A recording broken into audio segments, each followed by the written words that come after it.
Olá, sejam bem-vindos a mais um Psicologia Espírita com Joana de Ângeles.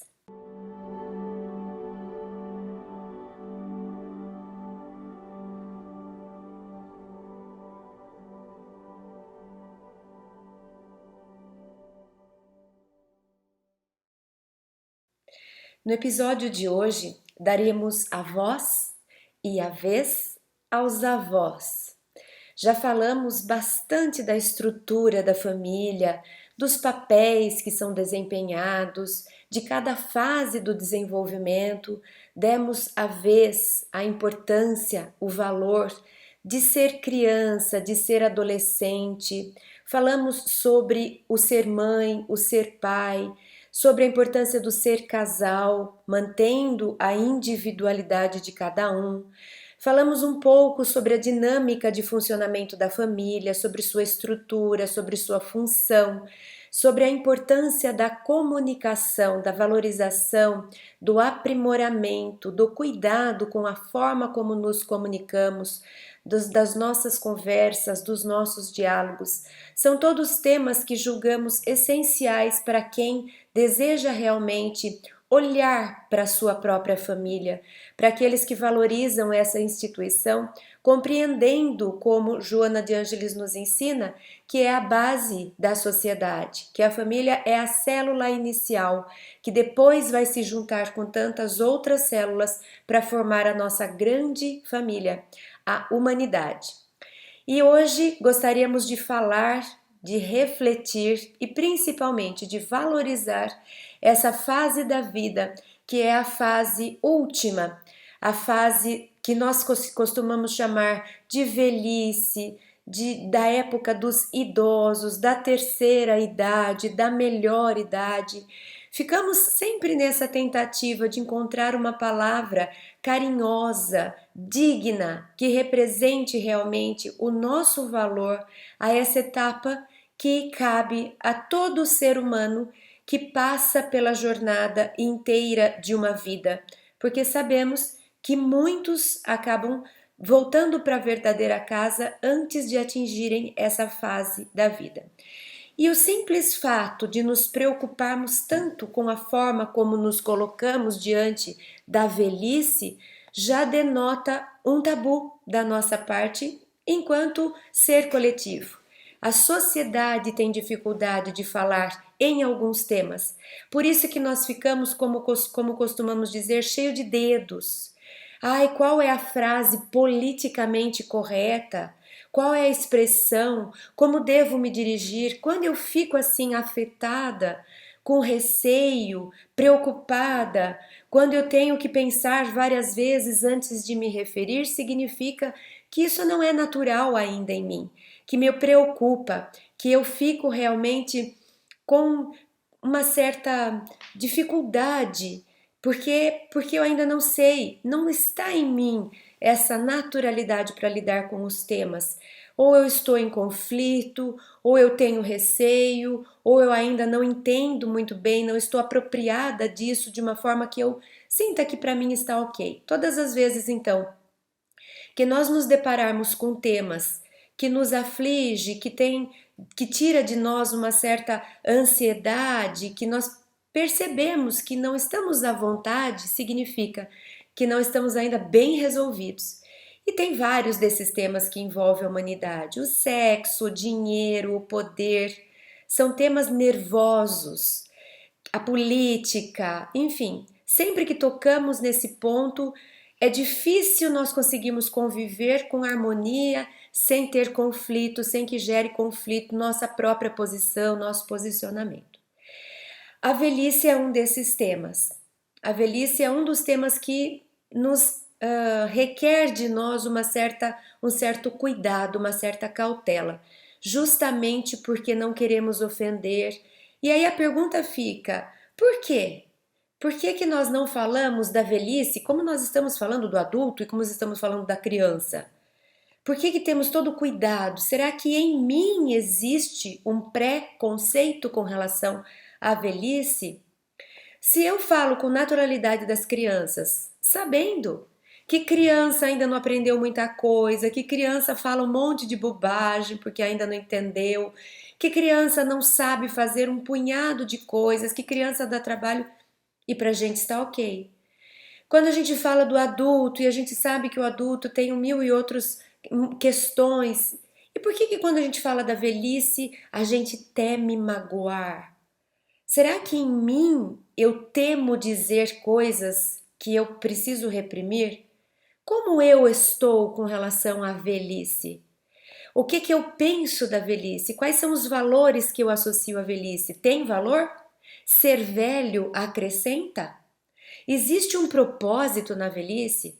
Essas são questões que, antes de mais nada, eu deveria apresentar a mim mesmo, para eu saber quem eu sou com relação a esse tema, qual é a minha opinião, como que eu lido com isso em mim, qual é a visão que eu tenho, o que que velhice simboliza, qual o valor dessa fase da vida, para que eu possa ter a chance de me conhecer e, inclusive, identificar conflitos que eu tenho com relação a essa fase. Porque aquilo que eu enxergo hoje fora, nos velhos, está dentro. Aquilo que eu associo hoje com a velhice, um dia eu vou encarar em mim, se eu chegar nela. Então, por que não nos preparar? Por que não olhar para isso com profundidade? Por que não conversar a respeito? Para encontrar o valor que cabe à velhice, aos velhos, trazendo a dignidade que eles têm, o valor, a riqueza, o tesouro que a velhice carrega, porque cada fase da vida carrega o seu próprio tesouro. O problema está no fato de que muitas vezes nós olhamos para uma fase querendo encontrar tesouros de outra. Então, quando lá no passado, na Idade Média para trás, quando olhávamos para as crianças com desvalor, e nós já olhamos para as crianças com desvalor, é recente a valorização da infância. Antes, criança só dava prejuízo porque comia, tinha que se alimentar, precisava sobreviver e não colaborava com o mundo adulto, não ganhava dinheiro, não trabalhava, não tinha nem força física. Essa era a visão da criança lá da Idade Média. Era um peso, era um peso. Tanto que a gente disse isso quando nós falamos da infância, que na Europa, na época que se compreendia que a higiene pessoal não precisava estar associada com banho, aliás, tinha pouco conhecimento a respeito de higiene pessoal. E por ser um lugar de muito frio, os banhos não eram comuns. Então, quando se fazia o banho, era um banho que se aproveitava o mesmo lugar, a mesma banheira para a família inteira. E na ordem das prioridades, seria do mais velho para o mais novo. Então, o bebê era o último a tomar banho. Então, muitas vezes, a criança morria depois, porque imagina o tanto de bactéria, de vírus não, mas de bactéria, de verme, seja lá do que for que tinha ali. E a criança saía adoentada porque não tinha resistência e era colocada nesse ambiente. Então, para a gente entender o quanto que não se compreendia o valor da infância e se tratava mal a infância, justamente por entender que ela não tinha uma utilidade, um valor, um tesouro. Porque nós olhávamos para a criança querendo enxergar um adulto e ela não era adulta. Então, criança não trabalhava, criança não sabia nada, criança precisava de ajuda, criança só comia e dava prejuízo. Então, que valor que criança tinha? Ser comparado com adulto, nenhum. Mas a partir do momento que nós entendemos a importância da criança para o futuro adulto, e que esse adulto do futuro está sendo construído na sua infância, que não é só esperar que ela vai se criando, que nós podemos influenciá-la, aí nós valorizamos a infância. Talvez seja a época agora de olharmos da mesma forma para o velho.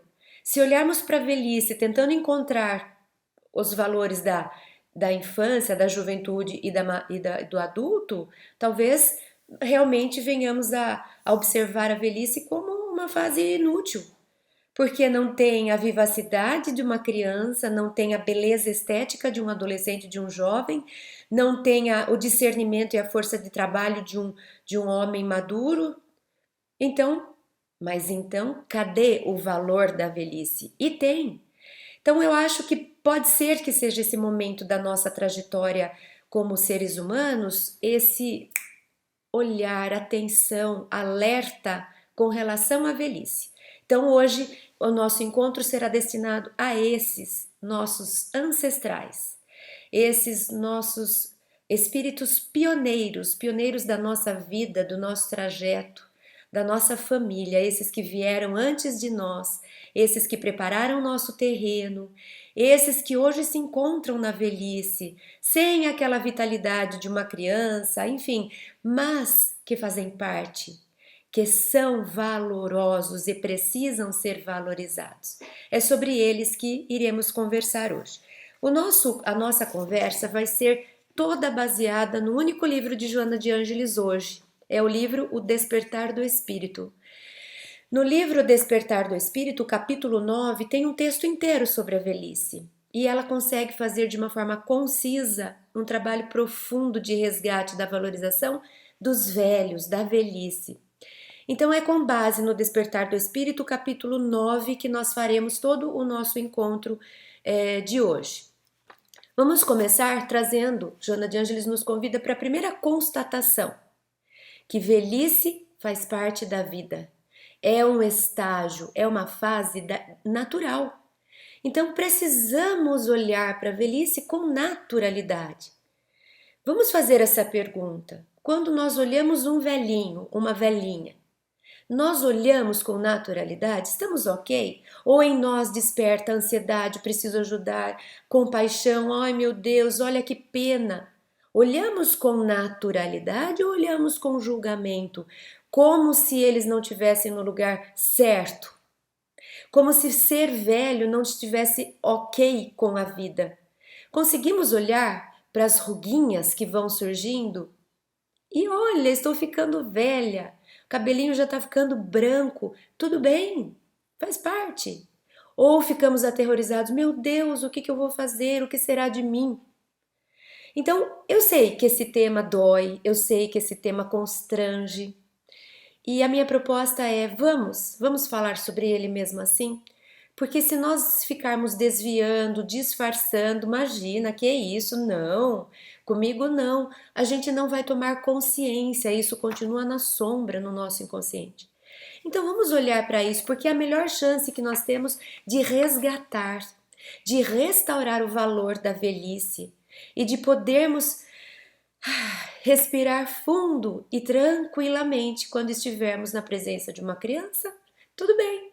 Criança pronta, criança faz arte, criança não sabe muitas coisas, tá bom, faz parte. E quando estivermos também na presença dos velhos, o velho tem dificuldade disso, não se lembra daquilo, tudo bem, faz parte também. É natural. Então, como que eu vou tratar com naturalidade se eu não aprender, não conversar a respeito, não enfrentar, não falar? Se eu não trouxer minhas dúvidas, minhas questões? Se eu não der voz ao que eu penso e ao que eu sinto? Então, Joana de Ângeles, nesse livro, ela diz: inevitável fenômeno biológico de desgaste, resultado do esforço mantido pelos equipamentos orgânicos a fim de preservarem sua funcionalidade. Pronto! Joana já explica em um parágrafo a velhice. O que é velhice, Joana de Ângeles? E ela diz, é um fenômeno biológico, inevitável. Só tem um jeito de ser evitado, é se a gente não chegar nele por conta da morte do corpo.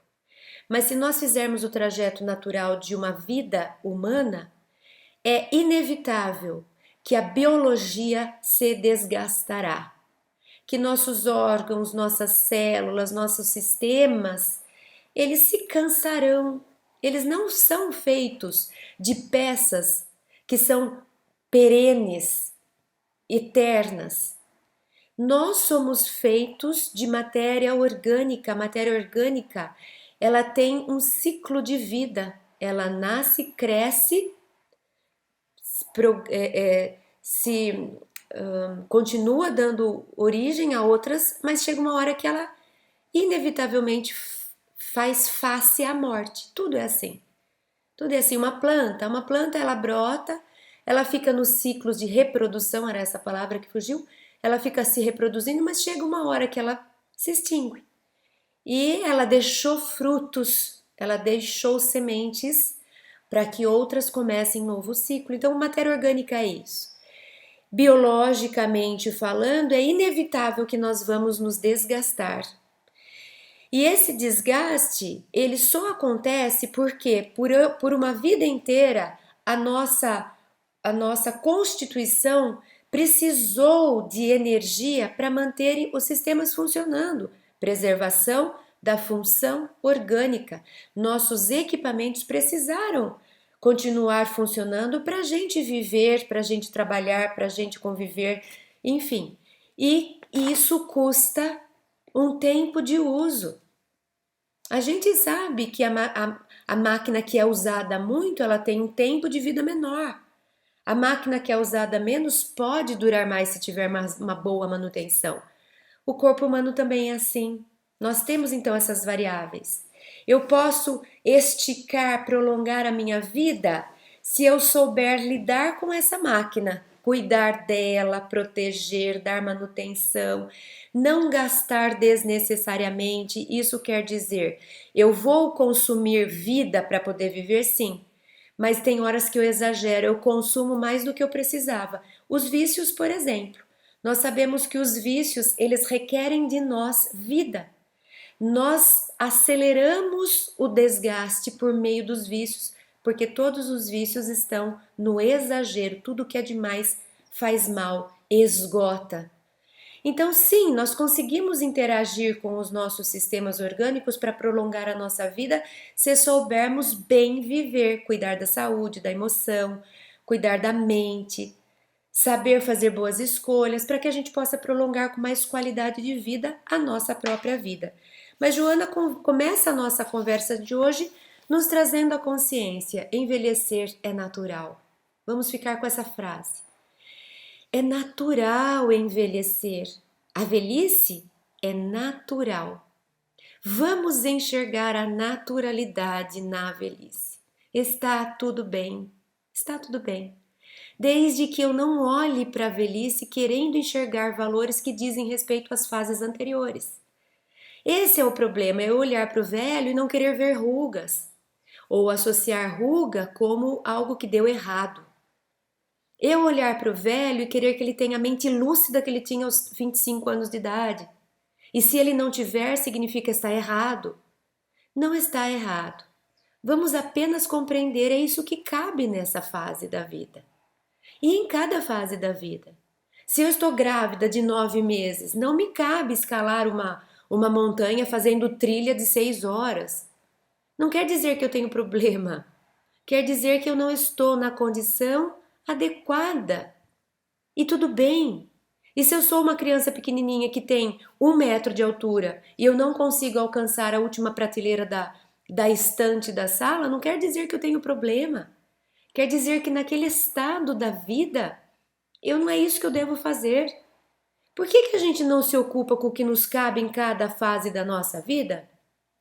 Ao invés de ficar olhando para aquilo que está antes, para aquilo que está depois, comparando para dizer que a gente não está adequada, porque a gente não tem aquilo que tinha, porque a gente não tem aquilo que quer ter no futuro. É o ser humano sempre lamentando pelo passado e ansiando pelo futuro, nunca no momento presente. Quando eu sou criança, eu quero ser adulto porque eu quero ter a carta, porque eu quero dirigir, porque eu quero ter trabalho, porque eu quero ganhar meu dinheiro. Quando eu ganho meu dinheiro e dirijo, eu não quero mais ser, eu preferia ser criança que não tinha que se preocupar. Ou eu quero estar mais velho, porque daí eu já posso descansar. Quando eu estou mais velho, que eu já posso descansar, daí agora eu não quero mais descansar. Eu lamento por aquilo que eu não tenho. Quando que nós vamos viver o que nos cabe no momento em que nós nos encontramos? A vida só está no presente. Tudo que está para frente, tudo que está para trás não está na vida, está em mim. Na minha mente, naquilo que eu estou imaginando, lembrando ou ansiando. Agora, onde eu posso viver fazendo uso do livre-arbítrio? No momento presente. Então, primeira coisa, a naturalidade da velhice. Outra coisa que a Joana de Ângeles nos convida a pensar: o que representa a velhice? E ela faz, né, fazendo um resgate aí do seu texto, ela chama atenção para principalmente para esses 3 pontos que eu destaco a seguir: sabedoria, riqueza decorrente das experiências, período próprio para o repouso. Então vamos entender o que a Joana traz aí. Se a gente sabe que cada fase tem o seu valor, qual é o valor da velhice? O que cabe à velhice? O que ela representa? O que faz sentido para a velhice? Primeiro, sabedoria. O que seria sabedoria? Sabedoria significa um conhecimento adquirido pela experiência, pela prática. Criança não consegue, jovem não consegue, o adulto está começando a conseguir. Então tá aí um valor que ninguém tira da velhice. A sabedoria significa tudo que eu conheci, de tudo que eu vivi. Só pode conversar comigo a respeito disso quem equivale a mim em idade e em experiência. Como é que alguém vai falar de experiência de vida tendo 30 anos a menos que eu? Então, aquilo que eu posso ter adquirido na velhice, em termos de sabedoria, dificilmente outra pessoa mais nova que eu vai poder carregar a mesma experiência. A gente sabe que nem todo velho ficou sábio, porque muitos não saíram das fases anteriores. Então, ser velho não é sinônimo de ser sábio. A gente está dizendo em termos potenciais, possibilidades. Esse é o plano de Deus, é o plano da natureza. Que a gente viva bem a nossa vida, para que a gente vá aprendendo com ela, para que quando a gente chega na velhice a gente seja sábio. Nem todo mundo segue esse passo. A maioria fica se debatendo, não aproveita oportunidades e muitos escolhem a porta larga e não chegam a desenvolver a sabedoria. E a gente sabe também que tem jovens, que tem inclusive crianças que às vezes já chegam com uma sabedoria de vida que você fala, meu Deus, não tem nem idade para isso. Aí a reencarnação explica.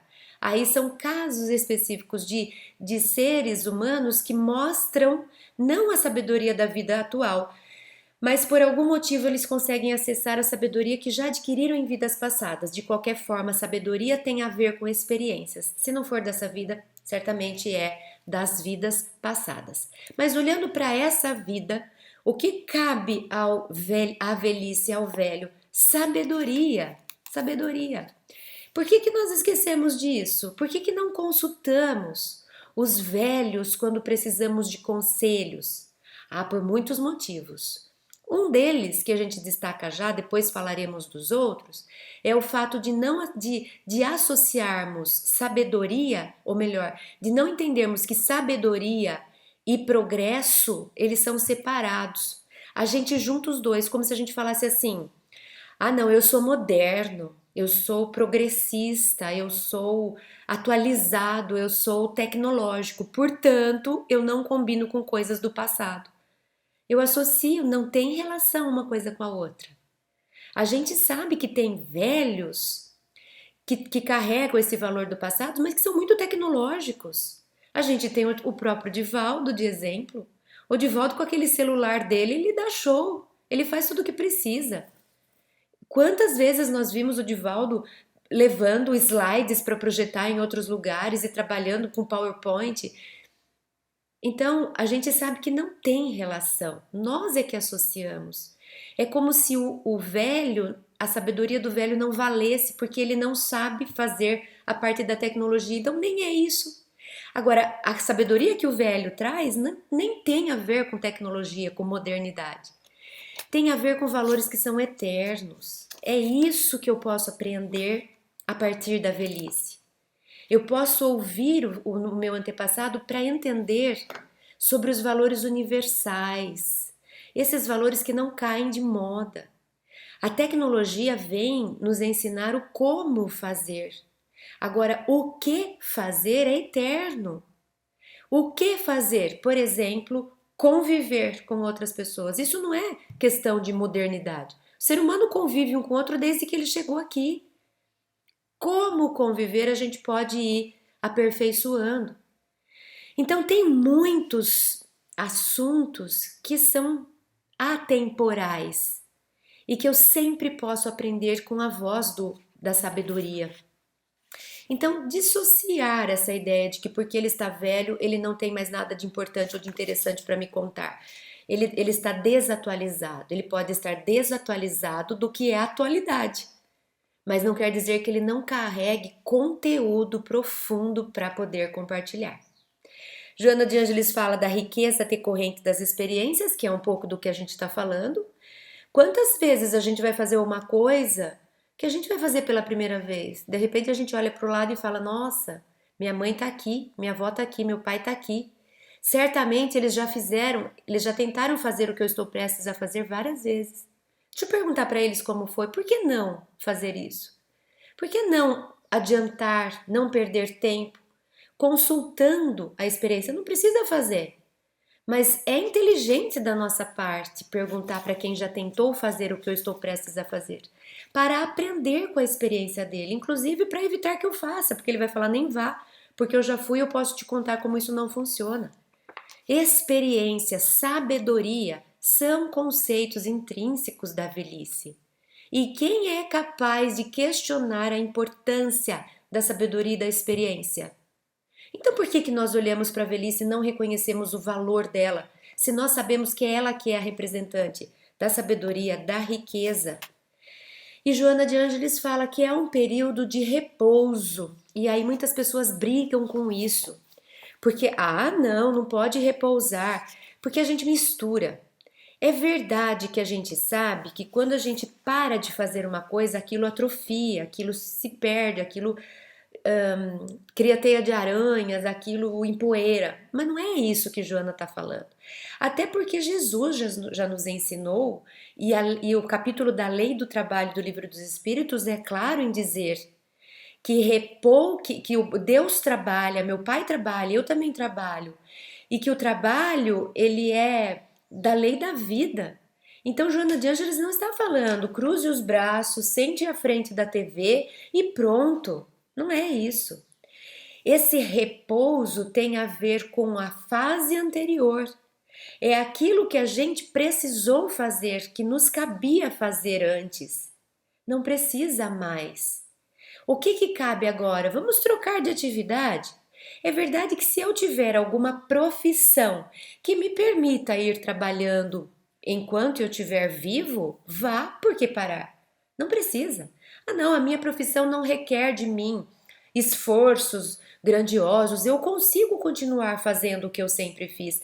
E eu gosto, me dá sentido de vida, me dá prazer, ótimo, ótimo.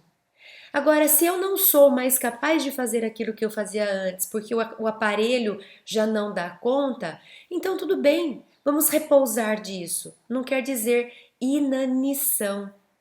Quer dizer eu me permitir agora mudar de atividades. E é assim que os espíritos nos ensinam a respeito do repouso. Lá no Livro dos Espíritos, o que é repousar? Repousar é trocar a atividade.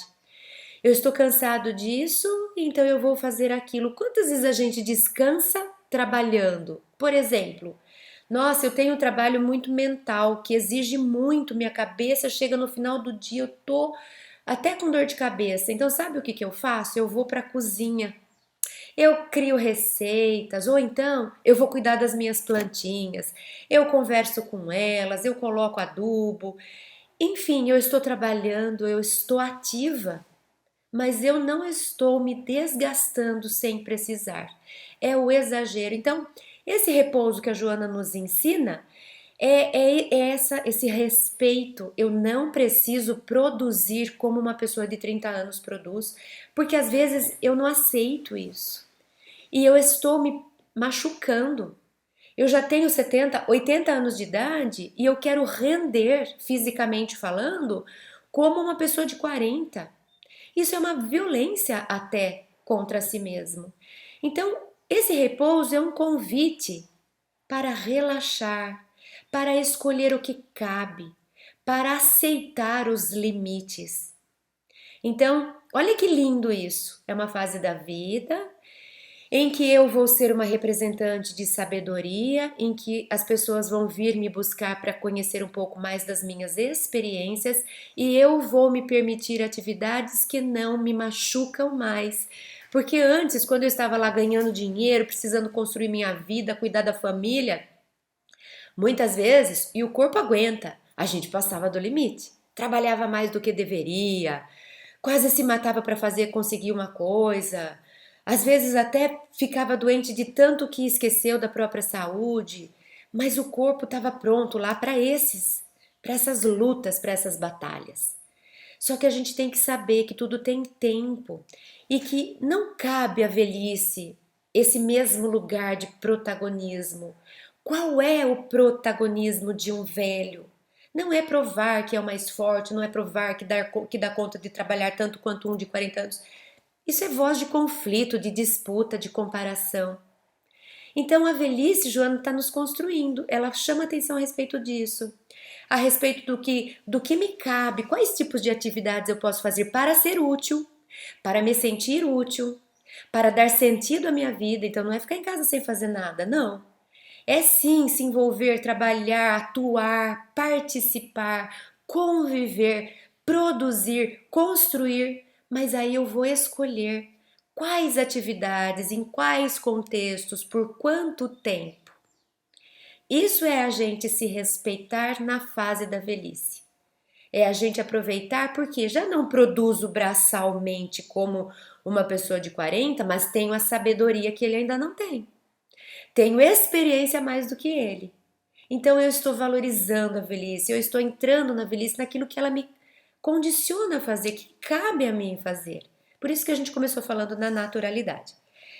Vamos continuar. Joana também nos chama a atenção a respeito do medo da velhice, que tem a ver com o que a gente está trazendo. E ela diz assim: em razão do conceito defasado em torno do envelhecimento, quando afirma que esse período é de sofrimento, de amargura, muitos indivíduos passam a temer a velhice. De novo, é o que a gente começou a falar, por ignorância nossa, de compreender o que é ser velho, por muitos padrões sociais valorizarem ou supervalorizarem a aparência, é que a gente desvaloriza ou não compreende ou teme a velhice.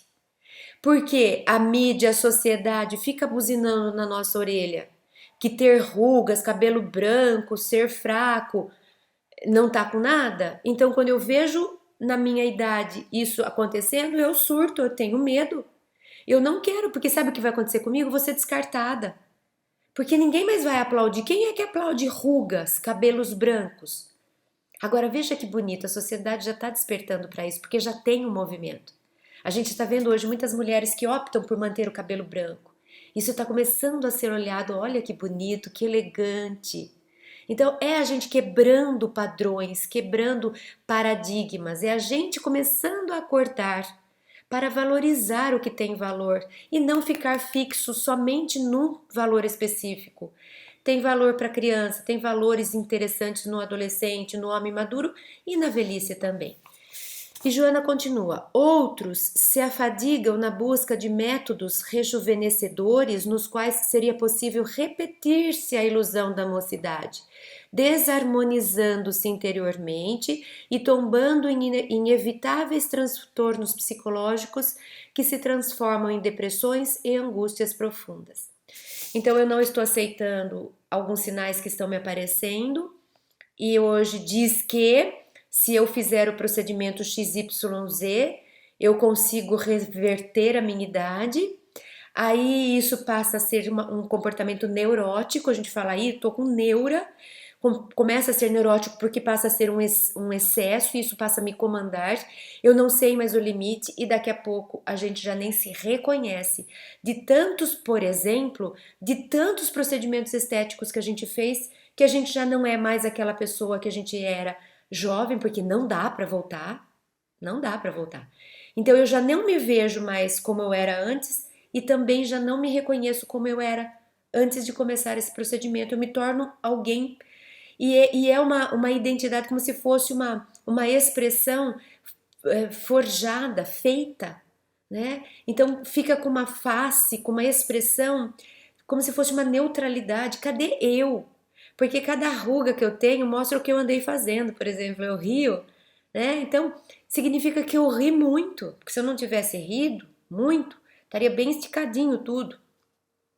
E assim vai, as minhas rugas contam de mim. E se aí eu vou lá, eu estico tudo, quem sou eu no final da história? Não é uma crítica, não é uma crítica, eu sou favorável a tudo que tenha de mais moderno e tudo que não seja, que não tenha um risco que não vale a pena ser enfrentado. Eu acho que nós temos que continuar, é força de vida, é a gente tentar continuar alimentando, nutrindo a jovialidade e a própria vaidade, não no sentido nocivo, vicioso, mas no sentido de se amar, de se cuidar, de querer continuar jovem. Isso significa eu quero continuar alimentando a vitalidade em mim. Então não é uma crítica, pelo contrário, é um convite para que a gente tenha consciência do que a gente esteja fazendo. Não é deixe de fazer, é se pergunte por que você está fazendo. Se tiver um componente de medo de ficar velho, cuidado, porque você não vai resolver esticando a pele, porque isso tem a ver com lá dentro. Agora, se eu falo não tem problema nenhum com ficar velho, aí tudo bem, eu não tenho conflito, eu estou livre para fazer o que eu precisar fazer, pintar meu cabelo, seja o que for, se eu quiser. Se eu quiser. O duro é quando eu faço isso condicionada com medo. E aí a questão que Joana está trazendo assim, vai resolver seu conflito? Ou você esticar ou não esticar, usar creme ou não usar creme, pintar cabelo ou não pintar cabelo, a roupa que você usa, isso é de menos. O importante é quem é você lá dentro. A serviço de que estão essas coisas? Você está com medo da velhice? Então é isso que Joana nos chama a atenção. Porque eu vou me afadigar na busca de métodos rejuvenescedores, né? Achando que eu posso repetir a mocidade. Isso é ilusão. Isso é ilusão. Isso vai me desarmonizar interiormente e provavelmente vai gerar conflitos psicológicos que provavelmente se transformam em depressão ou angústia profunda. Então, quando eu estiver tentando fugir da velhice por meio da minha aparência, cuidado. Isso pode gerar transtornos.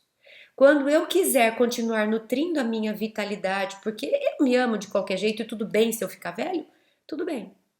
A atenção é para que eu não crie conflitos por medo da velhice. Então, primeira pergunta. Eu acho que eu vou começar a fazer algumas coisas porque eu tô sentindo a idade chegar. Tá. Antes de você sair fazendo qualquer coisa, converse um pouco com você. Você tem medo de ficar velho? Se imagine velho. O que você acha que você vai fazer quando você ficar velho? Se você olhasse no espelho hoje e você se deparasse com uma velha, como é que seria isso? Como você olha para os velhos da sua vida? O que você acha da vida que eles têm? Esse é o verdadeiro mergulho para a gente se preparar para a velhice. E não ficar tentando achar que a gente vai fugir dela por meio de aparências, de resgate de aparência. Então, enfrentar ao invés de fugir, de fingir e de desviar. Agora, depois disso, o que eu quero fazer na minha aparência aí é de cada um. Cada um vai seguir o que o coração quer, tudo isso tá certo. Deus deixa a gente ter os recursos na terra para a gente poder usar, desfrutar dele. Só que Joana fala, cuidado para não cair na ilusão. Então eu vou fugindo da velhice, né? Tentando me iludir que eu vou conseguir voltar para trás e que eu vou conseguir resgatar aquilo que já passou. Então esse é o recado. Joana de Ângeles também faz uma colocação que é bem interessante. Ela diz assim, a respeito do o que é ser velho e o que é ser jovem. Então ela diz, mas o que é velhice, né? Vamos perguntar para ela. E o que é juventude? O que é velhice e o que é juventude? E ela diz assim, né? Velhice muitas vezes é tido como inutilidade, padrão rabugento de ser, sem disposição, sem alegria de viver, dependência. Então nós associamos que velhice é isso. A pessoa fica rabugenta, fica inútil, não tem alegria de viver, não tem disposição e fica dependente. E aí, o que a gente associa com juventude? Juventude pra gente é dinamismo, é alegria, disposição, é arrojo, aceita desafios. Então, o jovem é esse. Ele é arrojado, ele aceita desafios, ele é alegre, ele tem um dinamismo de viver super disposto.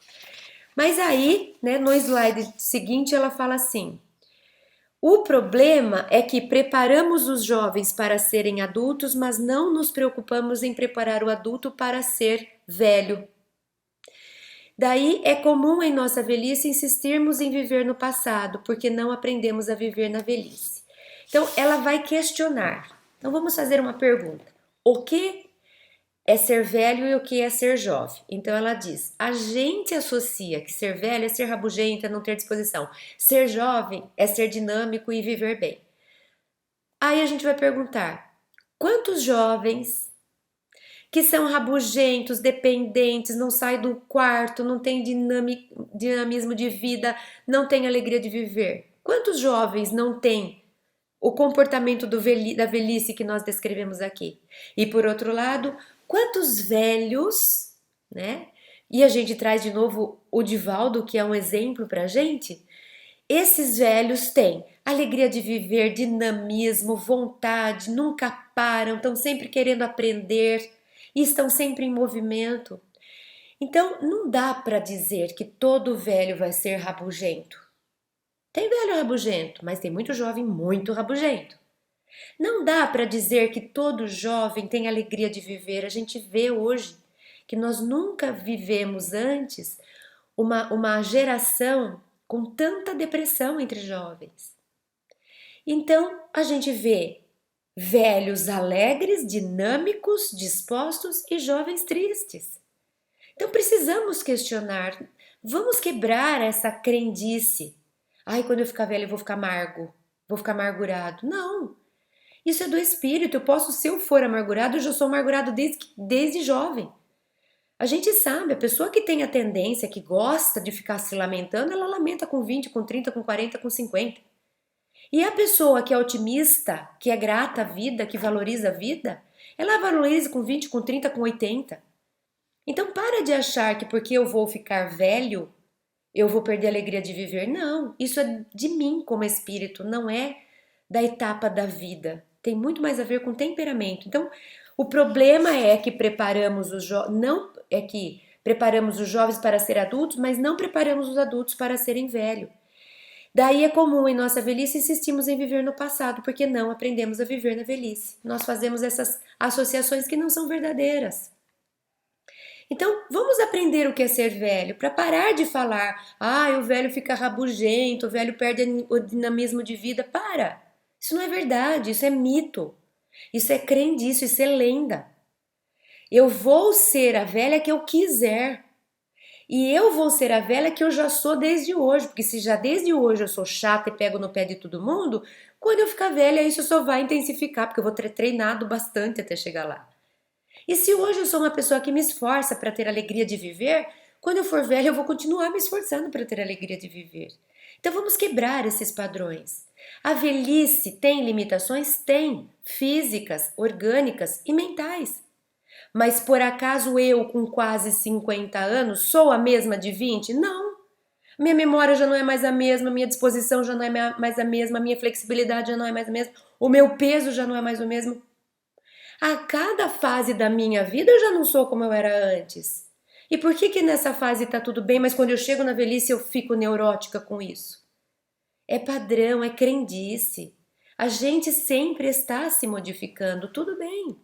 Mas o problema é que nós contamos uma história e todos nós acreditamos.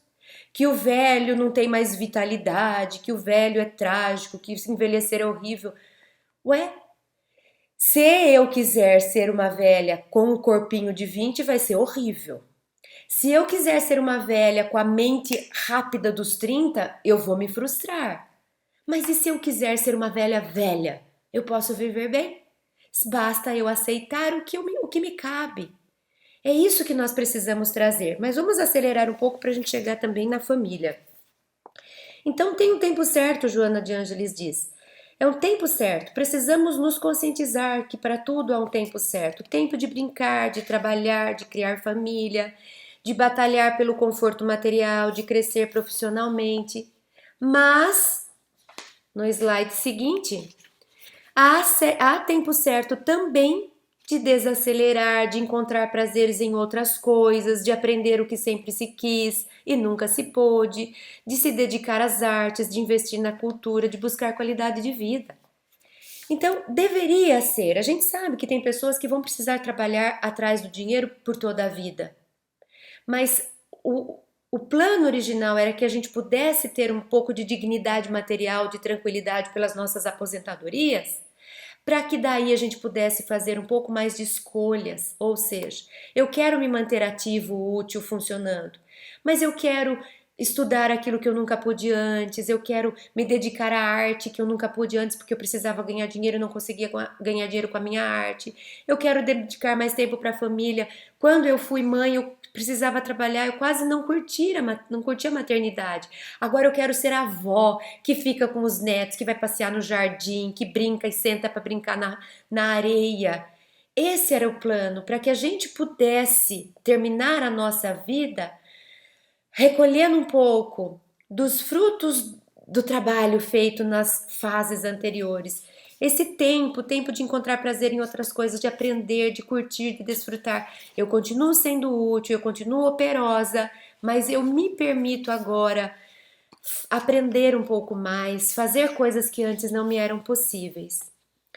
Então fica esse convite para que a gente honre o passado, para que a gente valorize a velhice, para que a gente compreenda a importância dos nossos antepassados, né? Então Joana de Ângeles fala assim: a arte de envelhecer, de ceder passo, de amparar as gerações novas, é valiosa conquista da maturidade psicológica e da saúde mental, que caracterizam aqueles que se fazem amar e permanecem na memória de todos após seu momento. Eu pus essa imagem aí do passar o bastão, porque é isso que nos caberia fazer. Nos caberia entender o que é nosso papel agora nessa fase. Porque isso também acontece, o medo de envelhecer, porque a gente acha que o velho é descartado da sociedade, faz com que a gente não solte o osso, como a gente costuma falar. Então, aquilo que eu fazia quando eu tinha 30, 40, 50, eu quero continuar fazendo com 60, 70, 80. Eu não quero sair da minha função, eu não quero passar o bastão, eu não quero deixar o outro. E aí eu fico travando as próximas gerações. Quer dizer, eu na minha fase adulta, eu pude pegar alguns trabalhos para executar. E eu não quero deixar que outros façam aquilo que eu pude fazer. Porque eu tenho medo que caso eu saia, as pessoas achem que eu não preciso mais e me descartem. Então eu tenho medo de sair do meu lugar, de ceder a minha cadeira para outro, porque eu tenho medo de ficar sem cadeira.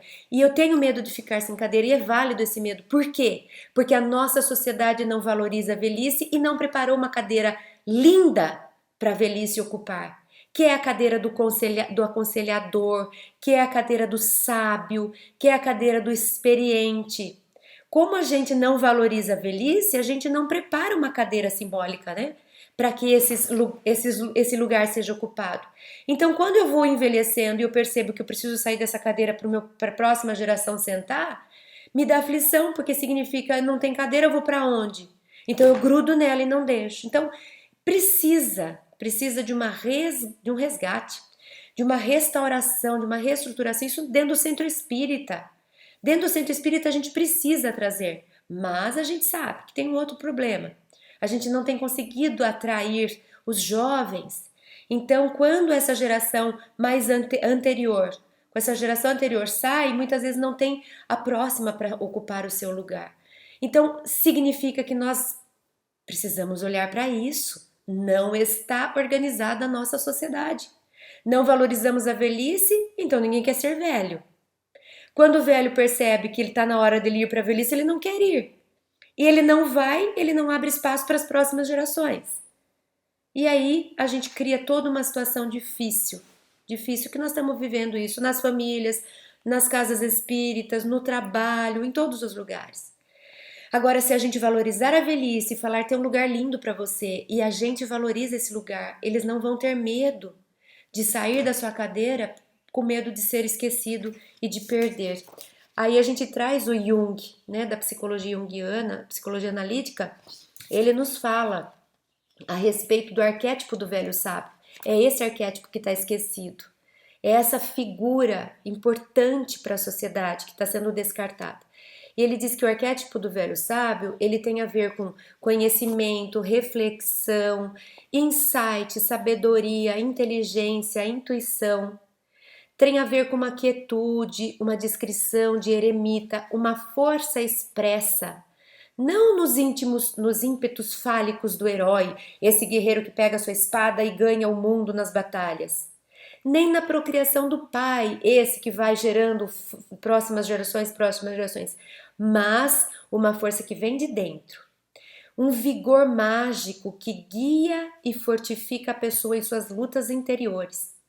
O arquétipo do velho sábio também tem a ver com uma força auxiliadora que transforma e cria, uma figura que nos leva para frente, para cima, sem nos empurrar, que dirige e aconselha sem ordenar nem comandar. Esse é o papel do velho nas nossas vidas. Olha que lindo, gente. Se eu falar para vocês, eu tenho uma pessoa para apresentar. Essa pessoa, vou contar um pouquinho dela. Essa pessoa tem muito conhecimento, experiência, uma inteligência. Essa pessoa, ela é discreta, ela é quieta, mas ela sabe orientar. Ela orienta não na base do chicote, ela orienta ensinando, explicando como um mestre. Ela também não é mais essa força arrojada que pega a espada e vai ganhar a luta. Ele também não é uma figura de quem vai procriar e gerar, mas é uma figura que vai dar suporte para você fazer isso. Ele vai estar, sabe, as costas largas? É tão bom a gente ter essa figura aqui atrás, que ele vai me orientar. É como se ele falasse: é sua vez, Cris. Vai para a luta, vai para a guerra, vai para a vida e eu estou aqui. Eu estou aqui para te orientar, eu estou aqui para te proteger, eu estou aqui para te ensinar. Essa é a geração que está atrás da gente. E ele tem um fundamento, um lugar maravilhoso para estar, mas eu preciso valorizá-la. Porque se eu não valorizar, ela não vai querer estar aí, porque ela não vai achar que tem lugar para ela. Então ela quer estar aqui. E aí a gente fica disputando as gerações para ver quem é que vai para a guerra. Então a naturalidade da vida é essa. Chega uma hora que eu já não consigo mais ser o guerreiro. Chega uma hora que eu já não consigo mais procriar. Então eu deixo a geração que ainda pode guerrear, que ainda pode procriar, e eu fico na retaguarda. Eu sou o conselheiro, eu sou o mestre.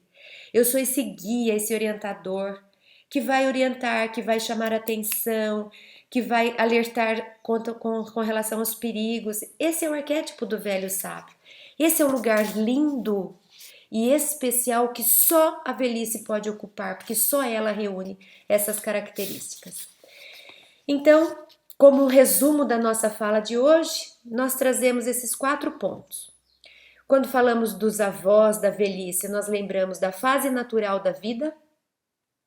Nós falamos sobre a valorização da sabedoria, da experiência. Nós falamos sobre a importância da gente receber essa história, esse bastão que me mostra o caminho que eu devo ir. E nós falamos da importância da convivência para a gente aprender, ou seja, vamos incluir os avós, vamos incluir os velhos na nossa vida. Vamos valorizar, vamos ensinar os nossos filhos. Vai conversar com a avó, vai ouvir dela, pede para ela contar as histórias. A gente perdeu isso. E uma geração que não sabe de onde veio, dificilmente sabe se programar para onde deve ir. Onde eu estou hoje é uma parte do caminho que alguém começou a construir para mim antes de eu estar aqui. Então, é importante na nossa família nós trazermos de volta a figura centralizadora da avó e do avô, não no sentido de comandante, de general que fica dando ordem, escolhendo tudo, mas no sentido de quem envolve a família. Nós orbitando em volta deles, no sentido de aprendermos com eles. Vamos trazer de volta a presença das visitas. Vem, vó. Hoje a gente quer escutar a sua história. Conta pra gente da sua infância. Conta pra gente como foi a sua adolescência. Como foi que você começou a namorar o vô? Como é que era? A gente não sabe. A gente não sabe do passado, a gente não sabe dos sonhos, a gente não sabe das vidas, das dificuldades. Até hoje eu às vezes ouço meu pai ou a minha mãe me contar coisas que eu nunca tinha ouvido e eu me pergunto por que eu nunca perguntei? Por que eu não busquei? Por que eu não tive sede de pedir para eles? Conta mais quem você é, quem você foi, por onde você andou. Me fala das suas experiências, me ensina, por que eu não quero? Porque a gente tem essa ansiedade de ter poder, de ganhar a vida, é focado na gente, e a sociedade, afastou a velhice, porque a velhice vai ser contrária a esses valores de beleza, de estética, de aparência, de riqueza. Então vamos trazer de volta a importância dos avós na nossa vida, sendo que muitas vezes eles aqui dão o suporte em casa para a gente trabalhar. Quantos avós não fazem o papel de mãe, de pai? E isso é importante também diferenciar. Tem hora que eu estou no papel de mãe do meu neto, porque a minha filha foi trabalhar e eu estou aqui. Nessa hora eu dou regra, eu dou limite, eu cuido como se eu fosse mãe, porque eu também posso ser mãe. Mas na hora que chega a mãe para a história, eu tenho que voltar a subir no papel de avó. Eu não vou brigar com a mãe da criança. Quando a mãe sai, eu desço no papel de mãe, porque a criança precisa de mãe. Quando a mãe chega, eu subo no papel de vó. Agora, o que me cabe como vó, curtir, brincar, contar histórias, mas o limite, a educação, é a mãe que dá. Então, é possível conciliar o papel de avó e de mãe se eu preciso cuidar do meu neto. Só preciso ter ciência de quando eu estou no papel de mãe e quando eu estou no papel de vó, para a gente não misturar as coisas. E respeitando que eu estou no papel de mãe quando a mãe não está presente. Quando a mãe está presente, eu subo e volto para o meu papel de vó. Então fica aqui esse convite para que a gente valorize, inclua mais, chame mais para conversa, vá procurar saber, peça para contar histórias, enxergue a naturalidade, a beleza, a lindeza que existe na velhice, sem padrões. Ah, não consigo fazer mais isso, mas você consegue fazer aquilo, você ainda consegue fazer aquele outro. Então é trazer valor, dignidade, é a gente olhar com bons olhos para a velhice. Isso é também uma forma da gente se preparar para quando chegar a nossa vez, para quando nós formos viver aí a nossa própria velhice. Eu encerro então essa homenagem, esse resgate do valor da velhice dos avós com um poema de Adélia Prado, de 1991. E ela diz assim: todos vamos envelhecer. Querendo ou não, iremos todos envelhecer. As pernas irão pesar, a coluna doer, o colesterol aumentar. A imagem do espelho irá se alterar gradativamente, perderemos estatura, lábios e cabelos. A boa notícia é que a alma pode permanecer com o humor dos 10, o viço dos 20 e o erotismo dos 30 anos. O segredo não é reformar por fora. É, acima de tudo, renovar a mobília interior. Tirar o pó, dar o brilho, trocar o estofado, abrir as janelas e arejar o ambiente. Porque o tempo, invariavelmente, irá corroer o exterior. E quando ocorrer, o alicerce precisa estar forte para suportar. Erótica é a alma que se diverte, que se perdoa, que ri de si mesma e faz as pazes com sua história. Que usa a espontaneidade para ser sensual, que se despe de preconceitos, intolerâncias e desafetos. Erótica é a alma que aceita a passagem do tempo com leveza e conserva o bom humor, apesar dos vincos em torno dos olhos e o código de barras acima dos lábios. Erótica é a alma que não se esconde, que não esconde seus defeitos, que não se culpa pela passagem do tempo. Erótica é a alma que aceita suas dores, atravessa seu deserto e ama sem pudores. Aprenda. Bisturi algum vai dar conta do buraco de uma alma negligenciada anos a fio. E destacamos aqui esse erótica que vem de Eros e que na psicologia junguiana tem a ver com desejo de vida, pulsão de vida, desejo de interconexão, de interação, de troca, de comunhão. É vontade de viver, é libido no sentido de energia de vida. É oposição a Thanatos, que é a pulsão de morte, que é o desânimo, é um antagonismo à morte. Então, quando a Adélia Prado nos chama a atenção que a alma velha pode continuar erótica, ela quer dizer a alma do velho pode continuar tendo pulsão de vida. Para isso, ela precisou ter se reformado por dentro, para não depender neuroticamente de reformas de fora, porque elas serão ilusórias e não vão satisfazer o buraco que vai ficar dentro.